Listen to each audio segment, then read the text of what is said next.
बच्चों, आशा करती हूँ आप सभी लोग अच्छे होंगे और पढ़ाई भी अच्छे से करते होंगे। तो बच्चों, आज हम आपकी पाठ्य पुस्तक हिंदी से अनिवार्य संस्कृत का पहला पाठ वाराणसी पढ़ाने जा रही हूँ। तो चलिए वाराणसी नामक पाठ के संस्कृत का अनुवाद देखा जाए। तो पहले हम संस्कृत पढ़ते हैं, फिर उसके बाद हम हिंदी बताएंगे। तो देखिए, इसमें पहली लाइन है, वाराणसी सुविख्यात प्राचीना नगरी। वाराणसी एक प्रसिद्ध प्राचीन नगरी है। इयं विमल सलिल तरंगाया गंगाया कूले स्थिता। यहाँ निर्मल जल लहरों वाली गंगा के किनारे स्थित है। इयं विमल सलिल तरंगाया गंगाया कूले स्थिता। यह निर्मल जल लहरों वाली गंगा के किनारे स्थित है। अस्या घट्टानां वलयाकृति पंक्ति धवलयां चंद्रिकाया बहुरास्ते। इसके घुमावदार घाटों की पंक्तियां चंद्रमा की उज्जवल चांदनी में बहुत ही सुशोभित होती हैं। अगणिता पर्यटका सुदूरेभ्य देशेभ्य नित्यम अत्र आयन्ति। अनेक पर्यटक दूर देश से यहाँ प्रतिदिन आते हैं। अस्या घटानाश्च शोभां विलोक्य इमां बहु प्रशंसन्ति। इसके घाटों की शोभा देखकर इसकी बहुत प्रशंसा करते हैं। वाराणस्यां प्राचीन कालात् एव गेहे गेहे विद्यायां दिव्यम ज्योति घोषते। वाराणसी में प्राचीन काल से ही घर घर में विद्या की दिव्य ज्योति विद्यमान है।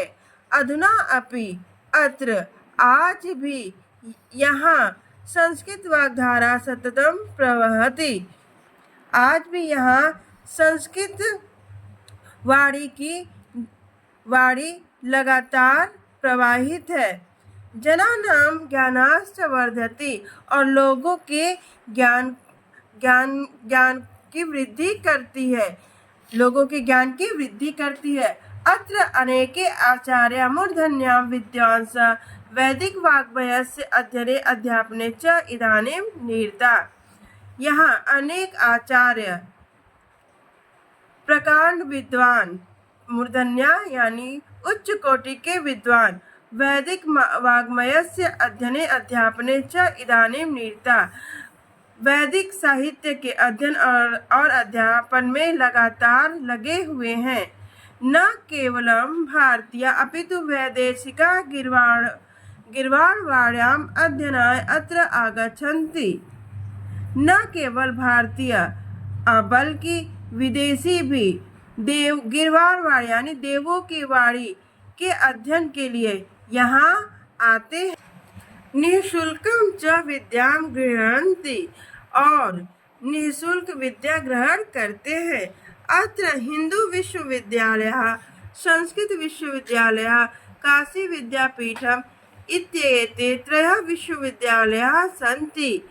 यहाँ हिंदू विश्वविद्यालय, संस्कृत विश्वविद्यालय, काशी विद्यापीठ, ये तीनों विश्वविद्यालय यहाँ हैं। एषु नवीनानां प्राचीनाश्च ज्ञान विज्ञान विषयाणाम् अध्ययनं प्रचलन्ति।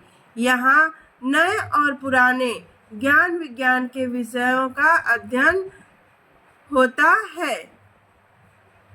आगे देखिए, एषा नगरी भारतीय संस्कृत भाषायाः केन्द्रस्थलम् अस्ति। यह नगरी भारतीय संस्कृति और संस्कृत भाषा की केंद्र स्थल है। इत एव संस्कृत वाङ्मयस्य संस्कृतेश्च आलोकः सर्वत्र। यहीं संस्कृत साहित्य और यहीं से यहीं से संस्कृत साहित्य और संस्कृत का प्रकाश सभी जगह फैला हुआ है। यहीं से संस्कृत साहित्य और संस्कृत का प्रकाश सर्वत्र सभी जगह फैला हुआ। मुगल युवराज दारा शिको अत्र आगत्य भारतीय दर्शनम शास्त्राणाम अध्ययनम अकरोत्। मुगल युवराज दारा शिको यहाँ आकर भारतीय दर्शन और शास्त्रों का अध्ययन किया। स तेषां ज्ञानेन तथा प्रभावितः अभवत्। वह इनके ज्ञान से बहुत प्रभावित हुआ। यत तेन उपनिषदाम अनुवाद फारसी भाषायां कारिता, और उनके उपनिषदों का अनुवाद फारसी भाषा में करवाया।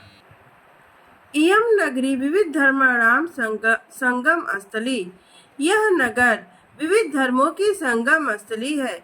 महात्मा बुद्ध, तीर्थंकर, पार्श्वनाथ, शंकराचार्य, कबीर, गोस्वामी तुलसीदास, अन्ये च बहवः महात्मनः अत्र आगत्य स्वीयान् विचारान् प्राश्रयन्।